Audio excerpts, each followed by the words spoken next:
Hello friend, welcome back to my channel. सभी PSL पीड़ित निवेशक साथियों का एक बार फिर से हमारे इस न्यूज़ चैनल पर हार्दिक स्वागत है। दोस्तों, जैसे कि आप जानते हैं कि हम पीएसएल से जुड़ी हर एक ताज़ा अपडेट आपके लिए लेकर आते हैं। दोस्तों, आज हम ये वीडियो जो बनाने जा रहे हैं, पहले भुगतान फिर मतदान के उस नारे को जगाना चाहते हैं जो नारा एक दशक से हम लगाते आ रहे हैं। जैसे कि आप जानते हैं कि भारत सरकार द्वारा पीएसएल के पीड़ित निवेशकों का विगत 10 सालों से समाधान नहीं हो पाया। कहने को सुप्रीम कोर्ट द्वारा सेबी विभाग द्वारा पैसे देने की प्रक्रिया चालू करी गई है, लेकिन वो प्रक्रिया विगत 8-10 सालों से निवेशकों का पैसा देने में विफल रही। हालांकि आरएम लोढ़ा चीफ जस्टिस एक कमेटी बनाई गई जो पीएसएल की प्रॉपर्टी को बेचकर सेबी को पैसा देगी और सेबी निवेशकों को देगा, लेकिन ना तो चीफ जस्टिस आरएम लोढ़ा की कोई हमारे पास ऐसी सार्वजनिक सूचना नहीं आती कि हमने पीएसएल के 50,000 वाले, 1 लाख वाले, 2 लाख वाले, 10 लाख वाले पीड़ित निवेशकों का पैसा दे दिया। और दोस्तों, प्रोसीजर की बात करें तो वही कछुआ चाल जो चलती आ रही है। 2,500 से ये कछुआ चाल शुरू हुई थी और आज एक दशक होने को आ गया, 19,000 पर रुकी पड़ी है। तुर्रा ये है कि ओरिजिनल डॉक्यूमेंट फिर मंगाए जा रहे हैं और सेबी विभाग मुंबई कुर्ला में ये ऑफिस है सेबी का, वहाँ आपको अपने ओरिजिनल डॉक्यूमेंट बाय डाक से भेजने हैं, चाहे वह स्पीड पोस्ट से भेजें या साधारण पोस्ट से भेजें। और वो जो ऑनलाइन आपने वहाँ पर बॉन्ड्स की छाया प्रति भेजी और सभी छाया प्रतियाँ भेजी, तो अब दोस्तों कहने का मतलब ये है कि आपको एक बार फिर से, अगर आपके मोबाइल पर ऑप्शन आया है कि आप अपने ओरिजिनल बॉन्ड हमारे पास भेजें, तो तभी आप वो बॉन्ड वहाँ भेजें। लेकिन बहुत कम लोगों ने अपने ओरिजिनल डॉक्यूमेंट भेजे, क्योंकि ऑनलाइन पर अप्लाई करने के बाद निवेशकों ने उनको एक तरफ रख दिया, कुछ ऐसी जगह रख दिया जो फिर दोबारा मिले ही नहीं। कुछ सफाई में साफ़ हो गए, कुछ इसी तरीके से नष्ट हो चुके हैं। और अब सेबी विभाग कहता है कि ओरिजिनल बॉन्ड दे दो, तो पहले तो आपने उनकी छाया कॉपी मंगा ली और अब ओरिजिनल बॉन्ड मंगा रहे हैं। तो दोस्तों, वो ओरिजिनल बॉन्ड भी उनके लिए है जिनके 17,000 से 19,000 का पैसा है। अब दोस्तों, ये इतना कम पैसा बहुत कम लोगों के हैं, ज़्यादा लोगों के नहीं है। यहाँ पर सब बड़े अमाउंट है, किसी की 50,000 से शुरू है, किसी की 50,000 की एफडी है, किसी की 1 लाख की, किसी की 10 लाख की। इस तरीके से करोड़ों करोड़ों रुपए तक की एफडी आरडी के प्लान इसमें चल रहे थे, जिनका 49,000 से करोड़ रुपया निवेशकों का मूलधन बन जाता है। और ब्याज की बात करें तो आप जोड़ सकते हैं कि 5.25 साल में अगर आपका पैसा यहाँ पर 10,000 की भी कोई एफडी आपने अगर यहाँ पर डाली है और 5.25 साल में पीएसएल कंपनी में पूरी हो गई, तभी सेबी ने कंपनी को सील कर दिया और वो पैसा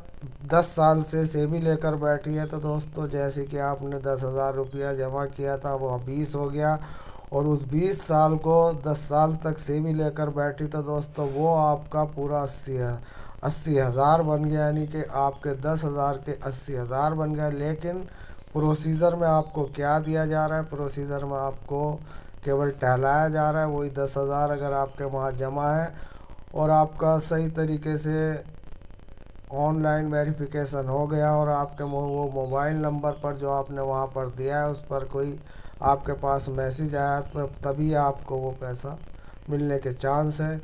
नहीं तो दोस्तों, न जाने कितने ऐसे ऑफिस लाइन से फार्म भरे हुए हैं जो धूल फाँक रहे हैं, क्योंकि सरकार अपने सर्कुलर बदलती रहती है। अभी पिछले महीने बैड एक्ट 2019 के तहत, सॉरी पिछले साल बैड एक्ट 2019 के तहत एक प्रावधान निकला था, जहाँ दोस्तों के सभी निवेशकों के पैसे मिल जाएंगे। यानी कि बर्ड्स एक्ट जो एक कानून बनाया गया, वो चिटफंड के निवेशकों को पैसे देने के लिए एक कानून बनाया गया और उस कानून के तहत तहसील परिसरों में निवेशकों के बॉन्ड्स जमा किए गए, सभी चिटफंड निवेशकों के किए गए, जिसमें देश की जितनी भी कंपनियों को सेबी ने धराशायी किया या कुछ उसके डर से अंडरग्राउंड हो गई, उन सब का पैसा देने के लिए सेबी विभाग ने नहीं, सॉरी, सरकार ने एक बर्ड्स एक्ट के तहत तहसील परिसरों में बॉन्ड्स जमा कराए, सब डॉक्यूमेंट जमा कराए।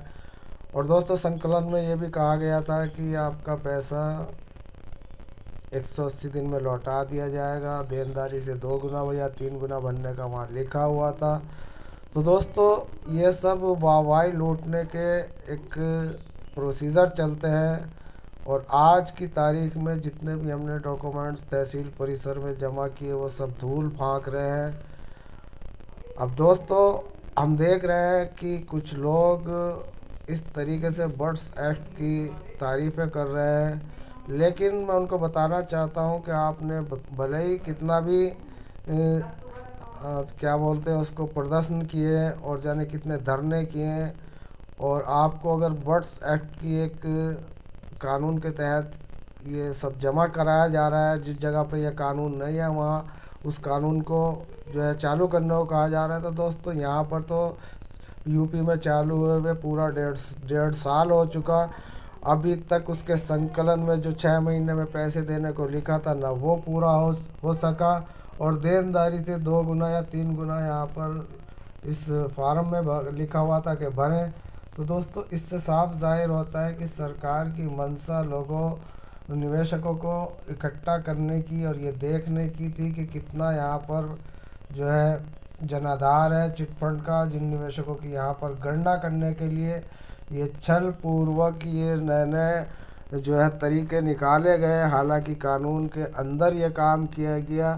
तो दोस्तों हो सकता है जो बर्ड्स एक्ट के तहत यहाँ पर पैसा मिलना था वो पैसा रोक इसलिए गया क्योंकि यहाँ पर जनाधार में उन्हें दिखा होगा कि यहाँ ज़्यादा कुछ मिलने वाला नहीं है। वोटिंग गणना के लिए सब ये होता है। अब दोस्तों विधानसभा के इलेक्शन तो अब हमारे यूपी में और 2-4 दिन के बाद जो अप्रैल रहेगी इसमें होने शुरू हो जाएंगे। तो दोस्तों पहले चरण में हमारे यूपी के इलेक्शन है और हम सभी पल्स के पीड़ित निवेशकों को एकजुट होना है। और जैसे कि आप जानते हैं कि निर्वाचन आयोग द्वारा नोटा का भी बटन मिलता है, और वो बटन इसीलिए होता है कि अगर आप सरकारों से संतुष्ट नहीं है तो उसे दबाएं और अपनी जो अपनी आपके अधिकार है उस अधिकार का आप पालन करें। यानी कि आप घर पर बैठे कि हम किसी को वोट नहीं देने के, आप वोट दें और वहाँ पर जाएं और जाकर अपना जो अधिकार है नोटा का पर बटन दबाएं, क्योंकि हमें किसी भी सरकार ने अभी तक एक चवन्नी सही तरीके से नहीं दे पाई।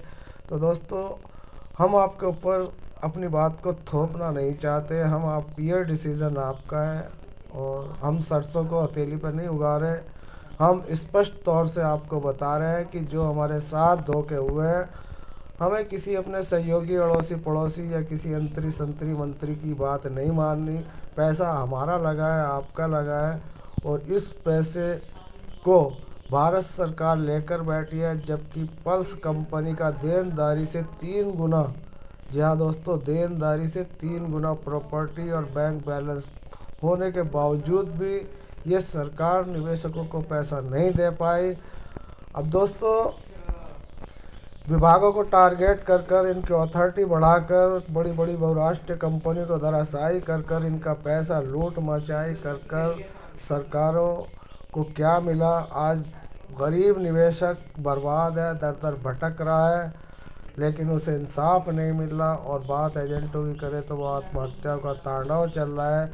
लगभग पीएससीएल के 5000 से ज़्यादा ऐसे एजेंट जो अलग अलग राज्यों में खुदकुशी कर चुके हैं, न जाने कितनों ने अपनी प्रॉपर्टी बेच दी जब उनका पैसा पूरा नहीं दिया गया। तो यही परेशानियां भारत सरकार के सेबी विभाग द्वारा बनाई गई हैं, चलाई गई हैं। चलती चलाती कंपनियां को बंद करना, अगर कंपनियां भाग जाती हैं या लॉस में आ जाती हैं तो एक अलग बात है, और जो कंपनियां 1978 से अपना रजिस्ट्रेशन लेकर सब कुछ टीडीएस ईडीएस सब कुछ जमा करती आ रही है, साल के साल क्लोज कर रही है, उसको सब कुछ साफ दिखा रही है सरकार को, उसके बावजूद भी सरकार सेबी जैसी जांच एजेंसियों या इनकी इनकी अथॉरिटियाँ बढ़ाकर इनको बंद करा देती है, जिससे करोड़ों करोड़ों निवेशकों का नुकसान होता है। तो दोस्तों, पहले भुगतान फिर मतदान का जो नारा था वो अब वक्त आ गया, भुगतान तो हुआ नहीं,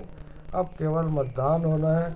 और मतदान आपको कहाँ करना है, कैसे करना है, वो आपकी मर्ज़ी है, आपका पैसा लगा है, आप अच्छी तरीके से जानते हैं।